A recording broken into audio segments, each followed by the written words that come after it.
Naitwa Sharifa Isa, ni mzazi wa Brianna Jacob.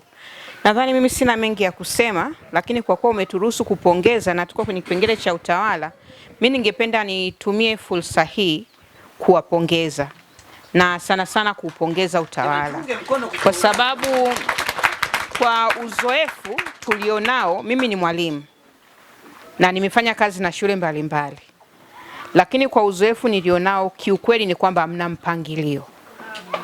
Yani mna mpangilio unaotambulika, mna utaratibu unaotambulika, yani hakuna confusion kwenye mambo mnayoyatenda.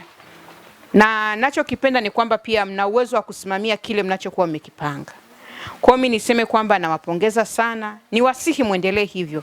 Kwa sababu wengine tulivutiwa na huo mpangilio, hatujavutiwa na mazingira ya shule au kitu kingine. Ule mpangilio na kule kuonesha kwamba wale watu ambao ni leaders kwenye shule wanajua kile wanachokitaka. Kwa hiyo mimi niwaombe sana kwamba muendeleze na muongeze zaidi. Asanteni.